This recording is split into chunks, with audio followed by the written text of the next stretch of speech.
नमस्कार, मैं हूं ज्ञानेश शुक्ला। हालिया निकाय चुनाव की खुमारी से उभरे उत्तर प्रदेश में अब फिर से चुनावी सरगर्मी में इजाफा हो गया है। अब सियासी अखाड़े में जोर आजमाइश हो रही है विधान परिषद की 2 सीटों को लेकर। ये दोनों सीटें विधानसभा निर्वाचन क्षेत्र की हैं। संख्या बल ना होने के बावजूद समाजवादी पार्टी द्वारा प्रत्याशी उतार दिया गया है, लिहाजा बीजेपी प्रत्याशियों के निर्विरोध निर्वाचित होने की तमाम उम्मीदों पर अड़ंगा लग गया है। इन सीटों पर अब जीत हार वोटिंग से तय होनी है। आपको बता दें कि विधान परिषद की इन दोनों सीटों पर अभी तक बीजेपी के ही एमएलसी काबिज थे। इनमें से बीजेपी एमएलसी लक्ष्मण प्रसाद आचार्य ने सिक्किम का राज्यपाल बनने के बाद 15 फरवरी को इस्तीफा दे दिया था, जबकि 15 फरवरी को बीजेपी एमएलसी बनवारी लाल दोहरे का निधन हो गया था। कन्नौज निवासी दोहरे बीजेपी के प्रभावशाली नेता माने जाते थे, जिन्होंने समाजवादी पार्टी के गढ़ में बीजेपी की जड़ें पुख्ता की थी। लक्ष्मण प्रसाद आचार्य भी बीजेपी के सीनियर लीडर हैं। इनका कार्यकाल 30 जनवरी 2027 तक था, जबकि बनवारी लाल दोहरे का कार्यकाल विधान परिषद का 6 जुलाई 2028 तक था। बीजेपी की ओर से इन 2 सीटों के लिए मानवेंद्र सिंह और पदम सेन चौधरी इनको प्रत्याशी बनाया गया है। गुरुवार को यूपी सीएम योगी आदित्यनाथ और डिप्टी सीएम के अलावा पार्टी पदाधिकारियों की मौजूदगी में बीजेपी के प्रत्याशियों ने अपना नामांकन दाखिल कर दिया, अपना पर्चा भर दिया। वहीं समाजवादी पार्टी की ओर से भी इन दोनों सीटों के लिए अपने उम्मीदवारों के नाम का ऐलान हो गया है। इनमें लोहिया वाहिनी के निवर्तमान अध्यक्ष रामकरण निर्मल और राम जतन राजभर को प्रत्याशी बनाया गया है।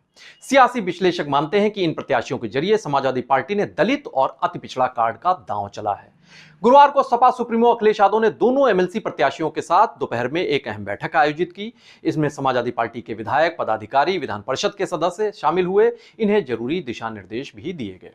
गौरतलब है कि 100 सदस्यीय यूपी के उच्च सदन यानी विधान परिषद में बीजेपी के इस वक्त 80 सदस्य 80 एमएलसी हैं, जबकि समाजवादी पार्टी के 9, बीएसपी अपना दल, सोनेलाल, निर्बल इंडियन शोषित हमारा आम दल निषाद पार्टी यानी संजय निषाद की पार्टी, जनसत्ता दल लोकतांत्रिक राजा भैया की पार्टी और शिक्षक दल गैर राजनीतिक के एक सदस्य हैं। इसके अलावा स्वतंत्र समूह और निर्दलीय के 2 सदस्य हैं। हाल ही में बीजेपी के 6 सदस्यों को राज्यपाल ने मनोनीत किया था। कांग्रेस के एकमात्र सदस्य दीपक सिंह थे। इनका कार्यकाल पिछले साल ही 6 जुलाई को पूरा हो गया। उसके बाद से उच्च सदन कांग्रेस विहीन हो चुका है। अब परिषद की 2 सीटें ही रिक्त थीं। इन्हीं दोनों सीटों के लिए वोटिंग होने जा रही है। इन दोनों सीटों के लिए सभी विधायक अलग अलग वोट डालेंगे, क्योंकि दोनों ही सीटों का नोटिफिकेशन जो था वो अलग अलग जारी हुआ था। इन सीटों के लिए विधानसभा के सभी 403 सदस्य वोटिंग के अधिकारी हैं। अब दोनों सीटों में से प्रत्येक सीट पर 2 प्रत्याशी और 403 मतदाता होंगे। 403 जो विधायक हैं विधानसभा के। विधानसभा निर्वाचन क्षेत्र की परिषद की 2 सीटों के उपचुनाव समानुपातिक मतों के आधार पर नहीं, बल्कि बहुमत के आधार पर होगी। जिसे जितने ज्यादा वोट मिलेंगे वही प्रत्याशी जीत का हकदार होगा। अब जब बहुमत से निर्णय हो रहा हो तो सदस्य संख्या पर भी गौर करना जरूरी है। विधानसभा में बीजेपी गठबंधन के 274, समाजवादी पार्टी गठबंधन के 118 विधायक हैं, बीजेपी के 257, समाजवादी पार्टी के 108 हैं। ओम प्रकाश राजभर की सुभाषपा के 6, बीएसपी के 1, कांग्रेस और जनसत्ता दल लोकतांत्रिक के 2 विधायक हैं। चूंकि प्रत्येक सीट पर जीत के लिए 202 विधायकों का वोट ही पर्याप्त है, लिहाजा बीजेपी प्रत्याशियों की जीत तय मानी जा रही है।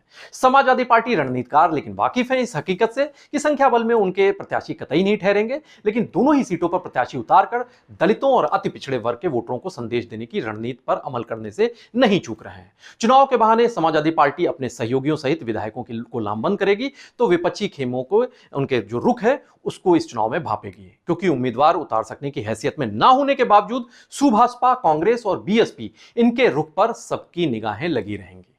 बहरहाल नामांकन के लिए अंतिम तारीख आज यानी 18 मई ही थी, जबकि वोटिंग 29 मई को होगी। फिलहाल बीजेपी का पलड़ा इस चुनाव में भारी है, तो समाजवादी पार्टी का खेमा भी इस चुनाव के बहाने अपने समीकरणों की थाह लेगा। साथ ही वोटरों को संदेश देने की भरपूर कोशिश भी उसकी ओर से की जाएगी, क्योंकि जो उम्मीदवार तय किए गए हैं इसमें से रामजतन राजभर पूर्वांचल के बड़े प्रभावशाली माने जाने वाले राजभर समुदाय से ताल्लुक रखते हैं, जब निर्मल जो है वो कौशाम्बी के हैं, वो उनका जो धोबी समाज से आते हैं। तो ये दोनों अति पिछड़े और दलित समाज के ये उम्मीदवार समाजवादी पार्टी की तरफ से बनाए गए हैं। तो सारे दलों की अपने अपनी आकलन है, अपनी अपनी कोशिशें हैं। फिलहाल विधान परिषद की इन 2 सीटों पर अगर जीत की बात करें तो बीजेपी ही उसका ही पलड़ा भारी नजर आ रहा है। उत्तर प्रदेश की तमाम बड़ी और अहम खबरों के लिए आप बने रहिए पीटीसी न्यूज उत्तर प्रदेश के साथ। नमस्कार।